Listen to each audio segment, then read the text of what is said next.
What's going on, everyone? Welcome back to episode 9 of The Daily Entrepreneur. I'm James, here with Jack and Josh, and we got another fun episode for you guys today, starting off with the Phoenix Suns are being sold. And this comes as Robert Sarver has been facing a lot of controversy as the current owner of the Phoenix Suns.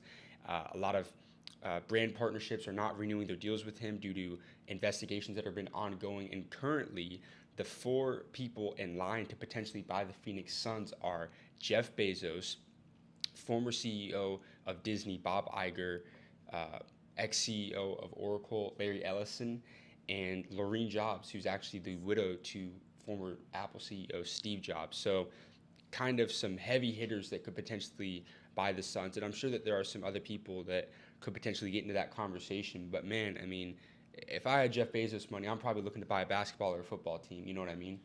Yeah, I mean, if you're Jeff Bezos, you could just snap your fingers and that team is yours. But honestly, I'm kind of surprised that someone from Arizona isn't in the mix. Maybe they go the local option. I mean, you saw the Cook family went and bought the Denver Broncos for the highest sale of a professional sports team in history. And so, I mean, an easy choice would probably be someone like Bezos. He just hasn't dabbled his money in that yet. But I think maybe the founders of U-Haul are the richest people from Arizona on the Forbes list. I think there were 2 brothers. They could potentially buy it. The owner of the Angels is from Arizona, so he might dish out some money. The only thing is the 2 richest people from Arizona. I think it's the let me look at their name. The Schoen brothers. They kind of have 3-4 mil each, so they could come together and buy it. But everybody else after that list, I don't think has enough money actually from Arizona to buy it. So that's maybe why some of these outside people are coming in.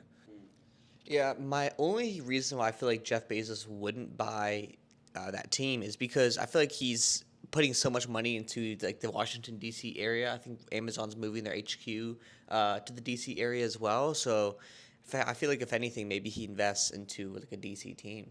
Elon Musk and Tesla are actually releasing a human-like robot called Optimus, and this is set to come out from a tweet from Elon Musk on September 30th. Apparently, this is just supposed to be a friendly robot that's able to take away some simple labor tasks for humans. What are your guys' thoughts? Yeah, I mean, we've seen, over the last few years, the immense kind of development into artificial intelligence and just how kind of robots are going to be, taking over a lot of tasks that would require human labor generally, whether that's factory jobs, whether it's working in kitchens throughout restaurants, whether it's stocking shelves, checking people out. And it's just really interesting to see how that's going to keep on evolving. And, you see there's big complaints about, minimum wage jobs kind of going out the door and those jobs not being there for people, which is definitely a problem. But I'll tell you what, the people that are going to be making, the Optimus, the robots, right? There's going to be a lot of money poured into those engineers that are able to put those together and make those and sell those to various people to do different things. And people who are wealthy are probably going to be willing to spend some big money on those. Yeah, I mean, believe it or not, kind of typical with a lot of things that Elon brings. A lot of investors they're kind of weary about this project. They're not really sure that the self-driving aspect of the Tesla cars are all that there yet. So they're kind of on the edge about trying to move on to this project that Musk said was Tesla's most important project, was the Optimus robot. Yeah. And so they're kind of a little skeptical about, wanting to be all in on this project.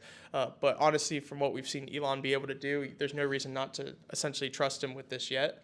So yeah, I mean, you can definitely tell he's putting a lot of effort into this. He said that he's trying to roll it out by September 30th, I believe it said. And then there's also 60 job openings on Tesla right now to pretty much fill job positions within robotics and AI. So I think it's going to be really interesting to see what actually comes out of it and what that first kind of showing is going to look like. But I feel like there's anyone that's going to come out with a robot that can revolutionize the world, it's going to be Elon. Yeah, well, there's also a Chinese company that I think beat him to market already on something like this. But, he's the first American company to bring something like this forward. And it's honestly really surprising from my perspective, just from watching Elon in interviews, seeing him be so forward about this kind of project, just because he's been mainly the one that's been very kind of very shyish and very trying to be cautious and warn people about the dangers of where AI and computers could take us in regards to almost like a Terminator type effect. And it's just really, really interesting that he's the one that's bringing this kind of product to market. It's almost just kind of like, was he trying to warn us of his own ventures, or was he, yeah, who knows? But, we'll see what happens on September 30th. We'll probably talk about it on an episode when it releases and see how people react. Yeah. So. Twitter is finally releasing one of the most requested changes in probably its history, and that is the edit button. And recently, it's been going over like a soft rollout with only some users, pretty much in the Twitter Blue program where you have to pay $4.99 a month. They did say that it should be rolling out to more users potentially. It might just stay within the Twitter Blue space, but it's gonna be interesting. What do you guys think about the ability to edit your tweet 30 minutes from after it's posting with, like, let's say, the potential for like misinformation or people like trolling now? Yeah, I mean, the one thing I would say is it's like, so you retweet a tweet from someone and then they go back and change it, and it could look terrible or completely different than like the tweet that you had originally tried to like retweet and whatnot.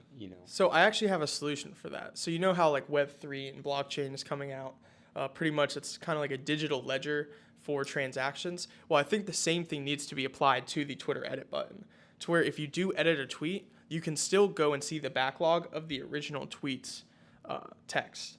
I like that. Yeah, so you like maybe that the creator of the tweet is able to edit it so that way it presents onto the platform officially how they want it to, but there's a digital ledger that's very easy to access for the public to be able to just or whoever's following or whatever can go and click on like kind of like the little 3-dot setting at the top right hand corner of the tweet, click digital letter or backlog for the edited tweet, and then it could pull up how many times, when, and how that tweet has changed over the span of time. And I think that would maintain the integrity of the platform. Because to be honest with you, I have kind of an unpopular opinion. I'm not really a fan of the edit button unless they have that feature of that backlog along with it, just because, like you were saying, you never know what people are going to change those tweets to. And so it could ultimately ruin the integrity of this platform of kind of like this digital status sharing and news space. Yeah, I mean, I think the biggest concern that a lot of people had is just like with the elections and stuff like that, where